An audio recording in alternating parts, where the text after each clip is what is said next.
It is the 12th of September, 1962 in Houston, Texas. A crowd of 40,000 spectators is packed into the football stadium at Rice University to watch President John F. Kennedy deliver a speech on the nation's space efforts. It has been 5 years since the Soviet Union launched Sputnik 1, its first artificial satellite, in 1957.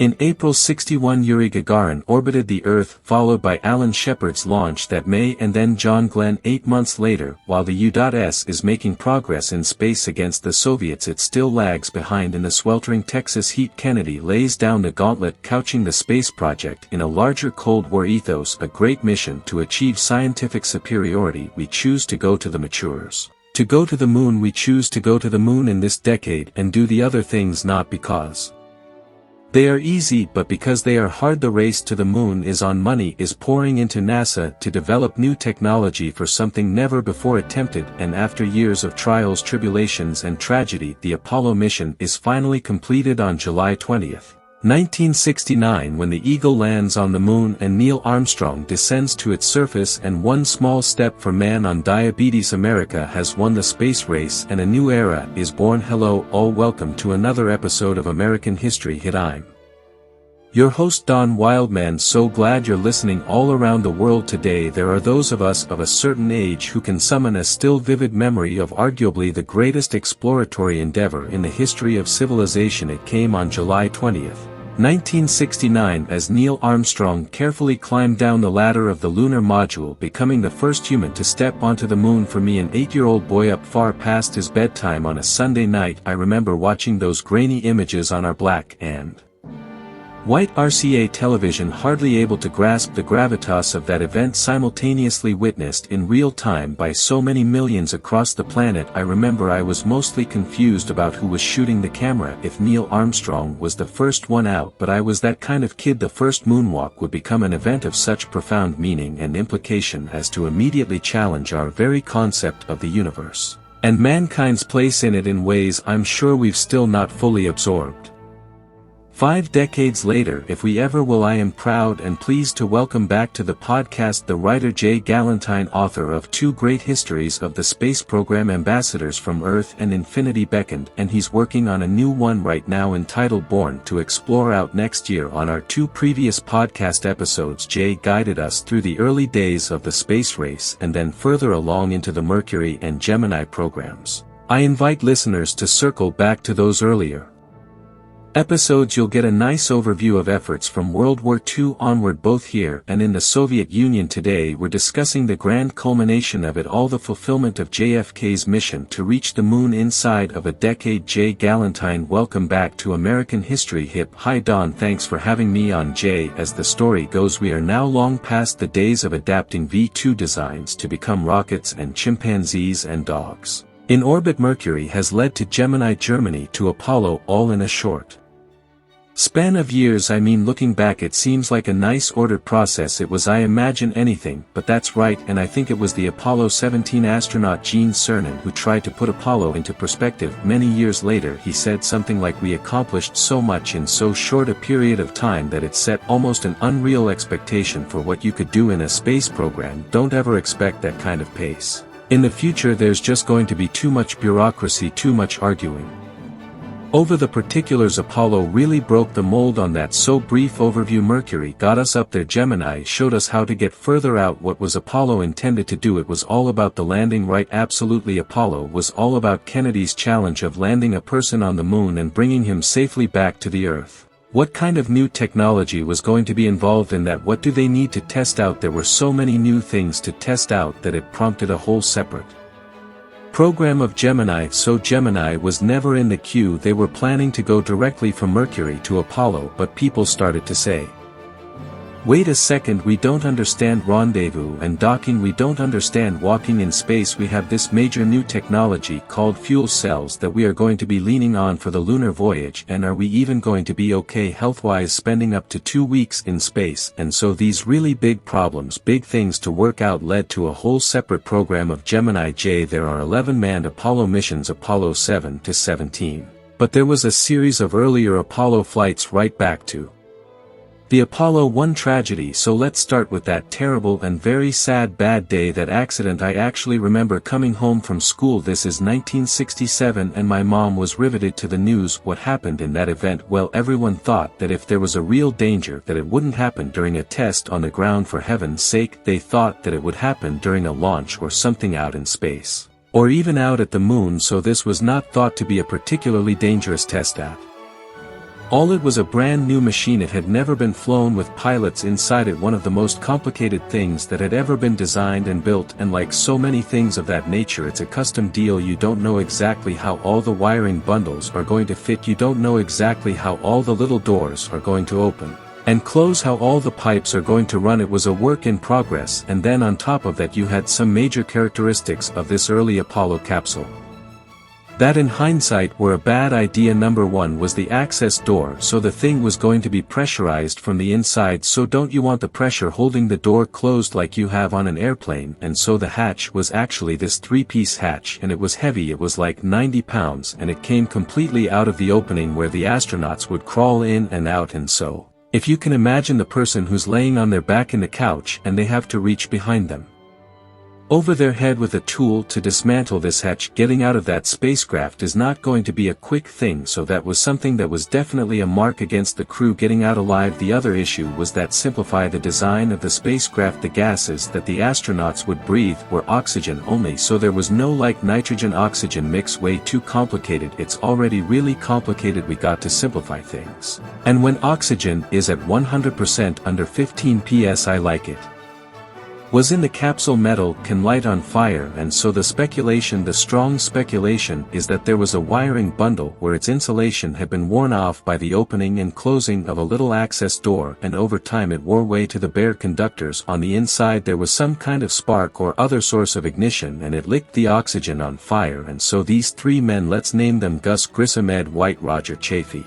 This is the first time we have a three-man crew. I mean, Gemini is basically two men, and then Mercury just famously one, and so the third man's there obviously to be flying the command module, while the lunar module goes to the moon. So this is the first time they have this configuration, a larger command module, a much bigger rocket we'll speak of in a moment. So they're figuring things out, as we see. Basically, during this test this rocket was not going anywhere, they were just testing it out. They're sealed in there, and that oxygen-rich environment catches fire and these guys just perish. It was horrible. Yes, that's what happened. So the manned hiatus follows that they take some time off, because that was obviously a shock to the system, and that follows the accident. 20 months they don't put anybody up in the air, but during this time there was a series of unmanned flights. Apollo 4, they skipped Apollo 2 and 3 in the numbering, I suppose out of respect to give some psychological distance from the event. So Apollo 4 is the next one, then 5 and 6 they are testing this new rocket primarily. Am I right? This is a gigantic machine that has been invented for this process. This was a massive rocket. It was the largest operational rocket of its time, an incredible amount of thrust, an incredible amount of payload to orbit. There were a lot of things to work out on it. They had built the assembly building 48 stories high. The equivalent of the thing is gigantic to this day. It takes your breath away. The problem that they were facing was suddenly they had a huge payload to carry off and get out of Earth's atmosphere, which included a lot more weight, not least of which was the lunar module. All of this extra rocket had to be built to house all of this stuff, so they over-ballitized. This is the Saturn V. It's just to this day, if you go to those museums, you just can't believe how huge it was and really did the job well. Yeah, the scale of it was just unbelievable. I mean, the first time that I saw one in person, I had been reading about it for years, but then to go see one in person and see these rocket engines that just the injector plate alone is the size of a manhole cover. Every last thing on this very carefully engineered for performance as well as lightweight. You have the second stage of the Saturn V, which is running on liquid hydrogen, which is one of the trickiest things in the world to work with when it comes to rocketry. It has to be chilled far below that of liquid hydrogen. You needed a separate plumbing system to pre-chill the tanks, and they were out of weight and out of space for the second stage, and so they had to basically invent this common bulkhead between the two to separate these two propellants by millimeters that were hundreds of degrees different in temperature to make it all work and work perfectly. It's just mind-blowing. Apollo 7 goes up. I truly never heard of this before I started preparing for this interview. I just skip over it. Everybody does. There was an Apollo 7 mission set up with Wally Schirra, Cunningham and Isley. Actually they are the first three-man crew now, featuring the guy who drives the car. And the other takes the lunar module, but it was Apollo 8 that really resonated with the American public. It's 1968 heavy-duty year, by the way, and it's Frank Borman, Jim Lovell, who becomes very famous for Apollo 13 later on, and Bill Anders. This happened during Christmas time. Jay, tell me why I remember this so fondly. It was a very, very important mission. It was the first time we went around the moon. It was the first time we went around the moon, and not only that, we went into orbit around the moon, and orbited the moon on Christmas Eve. And there was a very famous episode where the astronauts, with prior permission, actually pulled out a copy of the Bible and read from Genesis in lunar orbit. And religions aside, I think that it was a very moving thing. I like to think that it helped unite people and that it was a bit of a call for peace. This is Christmas time in Hanukkah, and all kinds of things are going on in the world at this time. We have had a very, very rough year of assassinations. It was Vietnam. It was incredibly fraught time in the news all day long. Suddenly there's this very uniting mission where these three human beings doing what human beings have never done before, and we're seeing this moon up close from cameras that are inside. It's an extraordinary moment. It's also the first time that Earth is seen from space by human beings. It's the first time it's photographed anyway, and that becomes a very central image really to this day of the environmental movement. Absolutely. So there's this famous photo that was taken on Apollo 8 of Earthrise, where the astronauts are coming around the moon and they're actually able to see and take a picture of Earth rising in the sky. First time something like that had ever been experienced before by humans. Apollo 9. I'm insisted on naming these names because I don't want them lost in just the numbers and lists. Jim McDivitt, Dave Scott and Rusty Schweikert. Then 10 Tom Stafford, John Young and Gene Cernan, who I actually met. It was a lovely guy. Are about testing the equipment out, taking the lunar module to the moon but not yet landing it. I mean, it's really quite a step-by-step process in each one of these missions. They've got to really work out all the kinks. There's a lot of moving parts here. Absolutely. And the way that the missions ended up executing was not the original plan. Apollo 8, its original plan was not to fly out to the moon and go into orbit, but there were a number of factors driving that, a big one being the rumor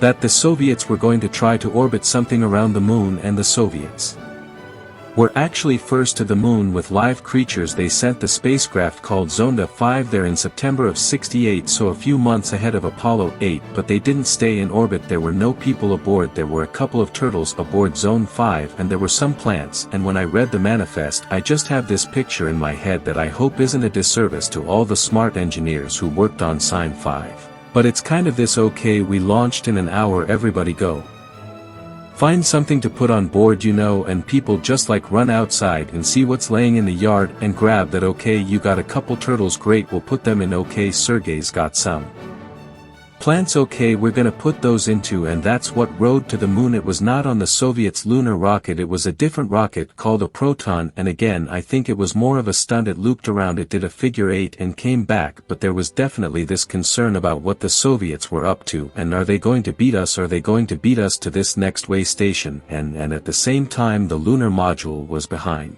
in its development. Apollo 8 was supposed to be the mission that first flew the lunar module, and the thing wasn't ready. It was still too heavy. It had something like 100 major issues on it. I think in one of my books I tried to say something clever like it had more issues than Reader's Digest, but it just wasn't ready to go, and so they said, okay, well, we're going to flip-flop the Apollo 8 and 9 missions. We're going to send 8 to the moon, bit of a stunt, but we think we can do it. And then by the time we're ready for 9, the lunar module should be ready as well. Was it still a race at this point with the Russians at all, or had they officially lost? I think the Russians officially lost with Apollo 8.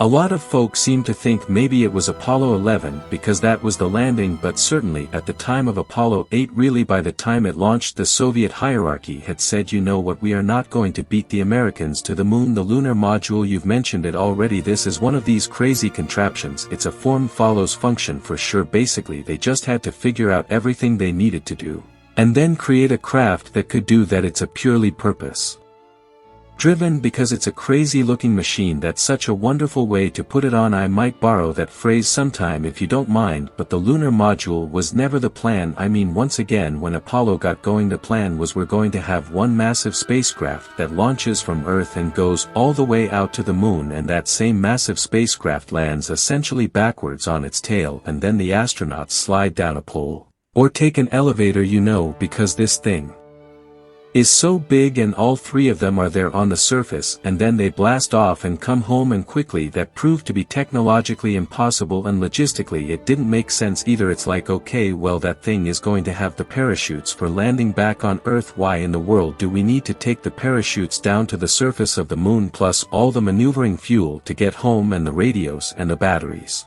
and all this stuff, you know, the life preservers, and take that all to the surface of the moon? What if we had a separate vehicle that was purpose-built just for landing? We leave all the stuff we don't need in orbit, and then we land with this machine and come back up, and that's what led to the lunar module. It still astonishes me, because you're adding into the process so many more steps, any one of which can fail and probably will, and lead to the greatest, most famous tragedy, certainly in the history of man. I mean, God will talk about that in a moment.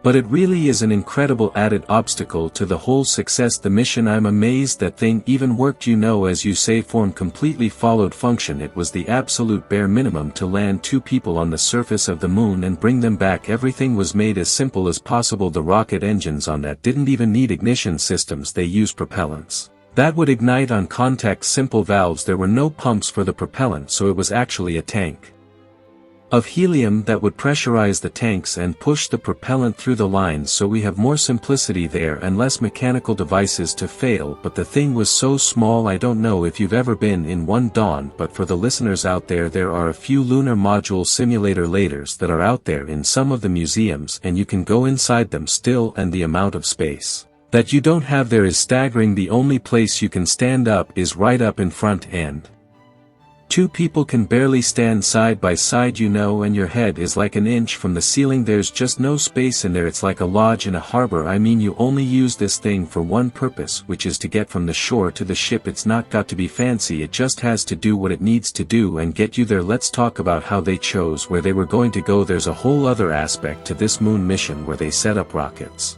with surveying equipment. I'm talking about the Ranger series. There's 7 flights, not to mention the Lunar Orbiter program. Both of these 2 flights, that's how we map out the moon before these guys even get there. Tell me when that happened and how it worked. I've written pretty extensively about Ranger, Lunar Orbiter, and Surveyor. They were these 3 unpiloted robotic programs that flew out to the moon and conducted a variety of surveying, basically of the surface. Now, Ranger had been planned and approved in advance of Apollo long before there was a plan to put people on the moon. But once Apollo got going, it was like, hey, wait a second, we're going to need to find out more about the surface of the moon. Hey, does anybody know about this program Ranger, where they're going to fly into the moon and try to land a little seismometer in a balsa wood ball and take a picture as we pile in? We're gonna repurpose that for Apollo, and they basically co-opted the entire program. There was this other program called Lunar Orbiter, whereas the name would suggest they were these really high-quality cameras that were orbited around the moon. There was a series of those, and Kodak actually invented a whole new type of film and chemical processing system to use on the lunar orbiters, typically like in the good old days, Dawn, when you and I shot photos when we were kids. The film was developed in liquid chemical baths, which are very hard to use when you're in lunar orbit, and so Kodak engineers came up with this chemical sandwich called the bimat system. And so once the film was exposed and it was pressed against a strip of chemicals that would develop the image and fix it right there, and then there was equipment that basically scanned the negatives right on board the spacecraft and then radioed them home. Those images were so good, and they were completely publicly available, that the Soviets actually used the lunar orbiter images very heavily when they were planning their own lunar excursions. And so lunar orbiter was the greatest method for choosing the landing sites, and the initial landing sites obviously were chosen for safety. We're going to have something that is on the front side of the moon so we can be in constant radio contact, something that is nice and clear and wide open as possible, as rubble-free as possible, so we can have as safe of a landing as possible. Okay, Apollo 11 Talk to me about the crew: Neil Armstrong, Edwin, Buzz Aldrin, Michael Collins. How they choose them? What have they done to that point? They were not the original plan. Once again they fell into the rotation because of the switching of Apollo 8-9 missions, and so the way Deke Slayton ran his crews is that you would get assigned to back up a mission and then you would sit out the next 2 missions and then you would be up for a prime slot on the mission that followed. And so astronauts kind of dreaded the dead-end assignments when you would get assigned to back up the last Gemini mission, because you're not going to go on to anything. There's nothing else in the queue. They're not building any more capsules. It's kind of a dead-end gig. So had Apollo 8 and 9 not switched places and had the lunar module been ready earlier and whatnot, Armstrong and Aldrin very likely would not have been the first people to set foot on the surface of the moon. All 3 of these people were Cracker Jacks. Armstrong was a Navy pilot who flew in Korea. Like Aldrin, flying off aircraft carriers, became a test pilot, was far and away the most experienced test pilot beginning his astronaut career. Armstrong flew the X-1B. He flew the X-15 multiple times. He was praised by his colleagues for his deep understanding of the technical aspects of how all these systems worked. He was so enamored of flying that actually he earned his pilot's license before he had his driver's license as a kid. So that's Armstrong's background. Coming into this, there's a famous episode in the Gemini days when Armstrong gets caught into a twist. The spaceship is spinning like crazy and he very famously has a cool head and controls that spin despite the odds. Armstrong had so many close calls as a test pilot, and sometimes it wasn't even when he was in the experimental aircraft he had a propeller disintegrate in a B-29 that he was flying, and underneath them they had an experimental aircraft. They're flying up to altitude and then they're going to drop it, and the pilot inside goes off and flies the mission, and here they have a propeller disintegrate and it takes parts of 2 other propellers with it, and they had to land a B-29s, like one of the biggest propeller aircraft ever, on one propeller. And Armstrong isn't even the test pilot. No, he was flying the right seat on that one. He had a very close call, all as you say in Gemini 8. That was the first actual hard docking in space where he and Dave Scott docked with this unpiloted, basically a target, something to dock with, and there was a thruster that stuck on, and despite their attempts to resolve the issue they weren't able to, and the mission was aborted and they were back down in the ocean just hours later. That was another close call. When he was training for the lunar landing, there was this crazy contraption called the Lunar Landing Trainer that was a jet engine pointing down and a framework built around it with a seat and controls, and you took off and you had to balance on this crazy thing and then attempt a landing on it. And Armstrong said later that that was one of the most valuable things that he ever did. This thing was crazy dangerous, but it was great training for a lunar landing, and he had to eject on one of his flights, seconds off the ground. Buzz Aldrin, huge personality, brilliant guy, had alienated a few other people in the space program at that point. That's right, I think Buzz is a good guy, but he's one of these people who is just so smart that it can be off-putting. He was another West Pointer, another Korean War pilot. He actually shot down 2 MiGs in combat over Korea, and then he went to school after the war and he got his PhD in astronautics. He wrote his PhD thesis on orbital rendezvous in part because he was hoping to get selected as an astronaut, and he thought that that would be a good calling card, and I wouldn't disagree with that. But his application to be an astronaut actually was initially rejected because he wasn't a test pilot. He was able to get in ultimately because the requirements changed,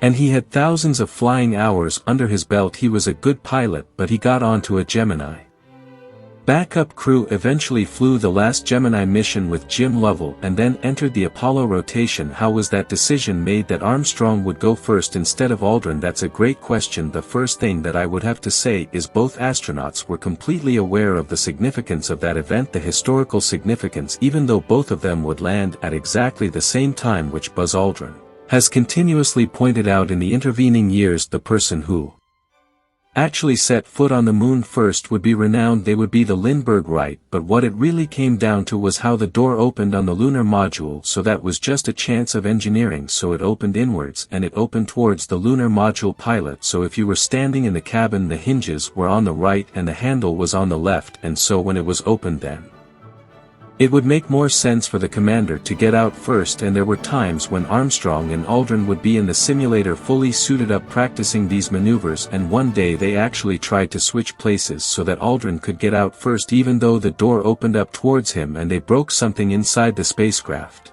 And it was like, well, this isn't going to work, it's ridiculous, it doesn't matter, you're both getting out, so we'll just have the commander get out.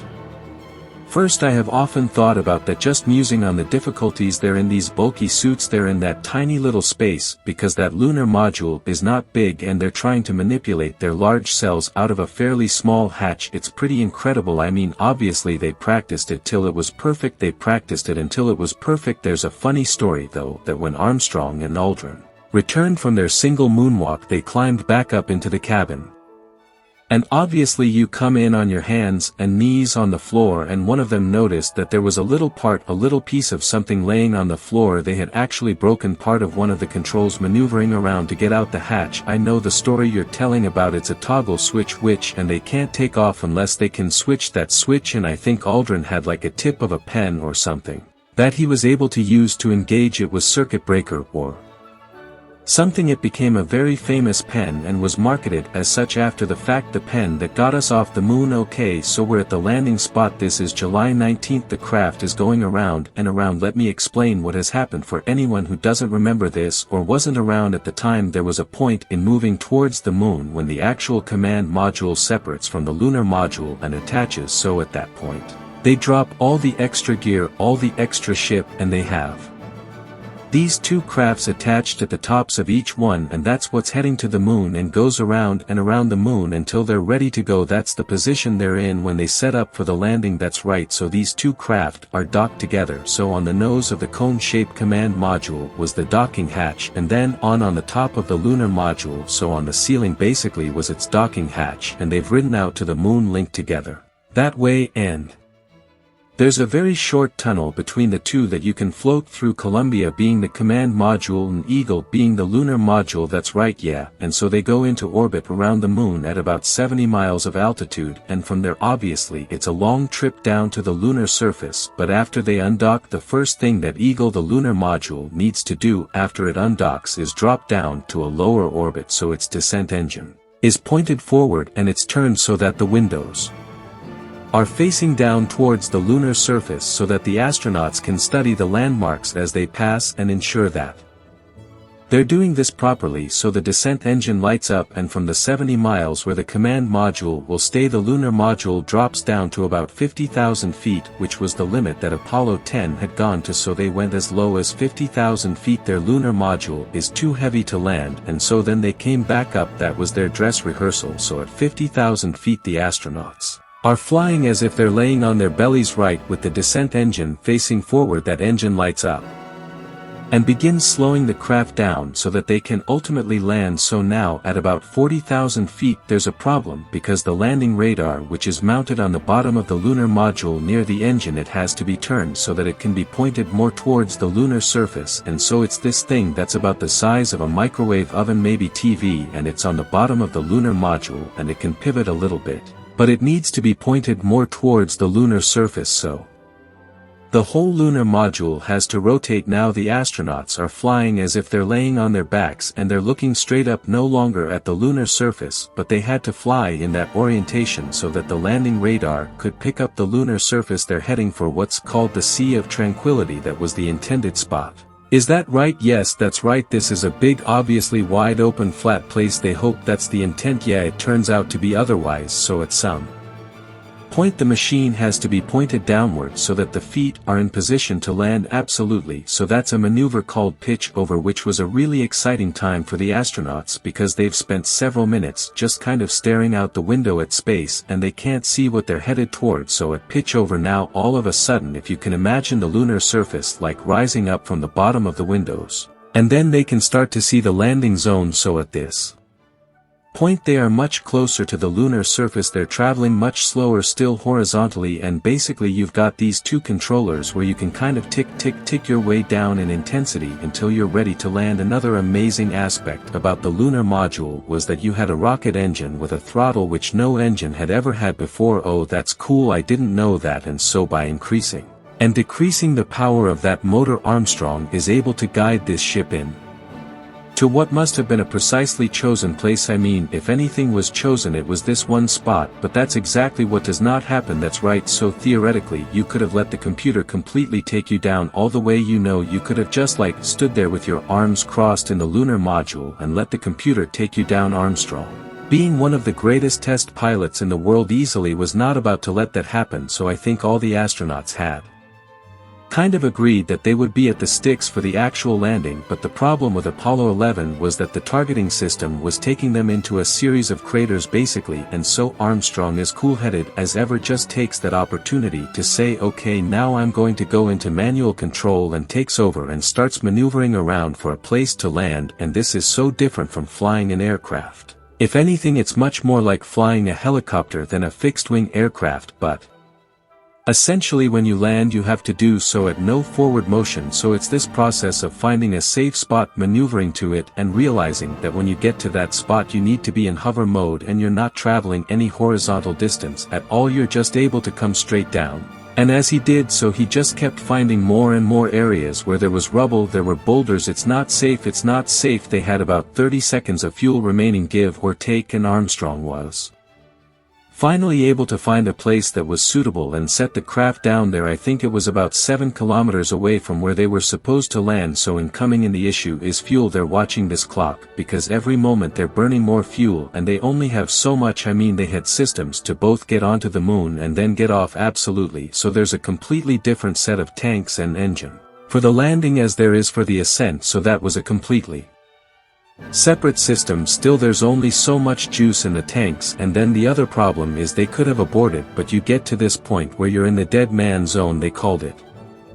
You're running out of fuel, you're too low to abort, you're too high to land safely, and it's one of these which you're gonna go with. Ultimately Armstrong did have enough fuel left to land safely. Not only safely, he does an extraordinary job. He lands so lightly, as I understand, that it almost didn't bring the craft down far enough, and that's why this is a fascinating little factoid. That's why it's so far from the ladder to the surface of the moon. Because he landed it too lightly, too well, and therefore there was a bigger jump to make from the ladder. Yeah, so the lander didn't have hydraulics in the legs, because it would have been heavy, it would have been complicated. How are you going to handle these fluids in space, all this stuff? And so the shock absorbers were this crushable metal honeycomb things, only got to land on one time. It's lightweight, it works great, and the stroke of that compression was so small that there was this unexpected huge gap between the bottom of the lander and the top of the foot pad. And why I take such pleasure in that moment, I guess it's just because it occurred to me then watching it as an 8-year-old, wow, that's a long way he's got to jump off that ladder, and that's why they hadn't planned it that way. Then comes the famous line, the Eagle has landed. There's about 5 hours that we wait. I remember that we all heard in the afternoon that they had landed on the moon, and now these two guys are going to get suited up and get ready, and boy, the whole world, it's almost hard to explain it nowadays because of the availability of media, but you have everybody on planet Earth looking up at moon and realizing that there are 2 human beings on that thing for the first time. Hard to understand, hard to communicate that to a modern audience. What an import that was. It's so true, Don, exactly right. So today we have movies on demand and audio and your music, when you want it, how you want it, what you want, and here we have something that's happening in real time that is unifying for so many people on the planet. There was something like 600 million people who were tuning in for this first moonwalk. I want to talk about one aspect of things. They were very prepared for things to go wrong, the sad tragedy of these guys either falling down or whatever things might have gone haywire. Several documents were created, one in particular by William Safire, the speechwriter for Nixon. Let's talk about what Nixon was going to read should things go haywire up there. That's right, there's a really interesting backstory on this that I got from Frank Borman himself. When I interviewed him, you were talking about Borman before and some of his legacy done, and after he left the astronaut corps he had a little bit of a problem because his Air Force pension was not fully vested, and so he had to find some government work to do for like a couple more years. His pension was vested reasonable, so he went to work as the NASA liaison to the Nixon White House.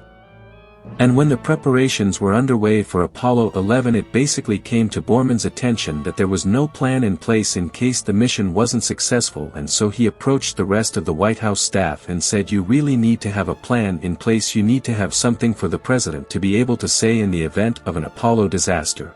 And one of Nixon's speechwriters, William Safire, he wrote this speech, really a nice speech actually, to be delivered by Nixon in the event that something happened to the lunar module and Neil and Buzz would not be coming home. You can see this online. It's July 18, 1969. It was written to H.R. Haldeman from Bill Sapphire in event of moon disaster. I'll just read a few lines of what is a page and a half or so. Fate has ordained that the men who went to the moon to explore in peace will stay on the moon to rest in peace. Pretty good line. These brave men Neil Armstrong and Edwin Aldrin know that there is no hope for their recovery. They also know that there is hope for mankind in their sacrifice. These two men are laying down their lives in mankind's most noble goal, the search for truth and understanding. They will be mourned by their family and friends. They will be mourned by their nation. They will be mourned by the people of the world. They will be mourned by a Mother Earth that dared send two of her sons into the unknown. Oh my God, you choke up thinking of it. It's just an extraordinary, very real danger that they were going to face. We were going to be burying these guys as they sat up there still alive. Presumably it didn't happen. Thank goodness it didn't happen. It's a magnificent speech. It's not a particularly long one, but I think you can agree, Don, that it was just excellently written. It's free from political implications. It's even free from speaking to the fact that this was an American venture. It speaks to the people of the world. I thought it was excellently written. Agreed on. The flip side was a very interesting strategic discussion that Borman made to Nixon, who had all kinds of ideas himself, of course, of grand things happening while these guys were up there. One of which was, of course, they would want to play the Star-Spangled Banner while they were standing on the moon having unfurled the flag. And Borman says, yeah, not such a great idea. That's absolutely true. Nixon, he was as aware as anybody of the political implications of space success. He was definitely aware of that, and one of the ideas that was floated was having the two astronauts on the surface of the moon here in an environment where literally every second of their activities has been planned out meticulously, by an office full of people who've been working on it for years. No, we're gonna have those two stand doing absolutely nothing funny while the Star-Spangled Banner is played. Not even a live band. I gotta read from this memo. It's really comical to imagine this conversation. This is Borman to Nixon. Upon further consideration, I would propose that we do not play the Star-Spangled Banner in conjunction with your split-screen television presentation while the crew is on the lunar surface. My reasons for this are as follows. A continuous modulation of the carrier waves for 2.5 minutes could in fact prove to be a potential hazard to the crew's well-being. It would be possible to cut off band and transmit from the control center. Blah blah, all about that too. Playing the Star-Spangled Banner would force the crew to stand at attention for 2.5 minutes this time, plus the time allocated for unveiling the plow. My God, he's like, are you kidding me? We can't just have these guys up there just standing there at attention while we indulge ourselves. It was pretty amazing. This doesn't happen. It's an extraordinary experience we all had watching these guys collect rock. Mostly in the images afterwards we get the clarity of the grandeur of what this really was. When they get back onto that lunar module, is it mission accomplished? Was everything done that they hoped would be done on that first landing? Well, with the exception of returning home safely, that whole part of it. You've climbed to the top of Everest, still gotta get home. Yes, so in terms of the landing and the sample collection and the science experiments, which were a late addition but still got done, yes, absolutely. And there was a time during the moonwalk, which is only like 2.5 hours. It was just one single moonwalk where Armstrong, as much of a procedures guy as anybody, actually deviated from the flight plan because he wanted to go explore a section of the moon that was beyond TV camera range, so it was kind of against the rules, but he thought that there might be rock outcrops there that would show a piece of lunar bedrock. And he had paid enough attention in their geology training to understand the significance of that, and to his credit, really wanted to bump the science returns with that. When the lunar module takes off, startling moment. I remember seeing it boom. They were able to transmit images of that to us at home. A real sudden explosion, and suddenly this thing just pops off its base there. It had the effect that I never knew about again before looking through these things of knocking down the American flag. So we might have all thought that there it sits, still stands unfurled up there. It didn't, because the force of the blast knocks it over onto the ground. That's absolutely right. So it was hard to plant the flag to begin with. There was some soft soil and dust at the top, but they could only get the flag pulled down, I think it was like 5 or 6 inches or something like that, and it leaned way over. Some of these moon landing conspiracy people point to the fact that the flag is fully unfurled as evidence that it was done in a studio. For heaven's sake, there was a wire going across the top of it that held it out in place, and the flag was Position very close to the lunar module, closer than it should have been, but I'll give them a pass on that. Yeah, it did fall over as they were taking off. Boy, does that give a resonance and poetry to the return to the moon that they can make someday, where they'll just sort of drive up and find that thing and put it back up again. What follows from Apollo 11? These following missions, as was made famous in the Apollo 13 movie, progressively lost attention because people kind of got over the thrill of seeing all this stuff. But in epilogue J, what was accomplished on the furtherance of the Apollo program? Definitely the science. So with Apollo 11 the focus was really on the engineering aspects of executing the landing, getting everybody back safely. Thankfully there was enough of a voice from the scientific community who said, you know what, you're going all that way looking pretty good, like you're gonna make it, let's take some things along with us. And so there was this rudimentary package of science experiments that was taken to the surface on Apollo 11.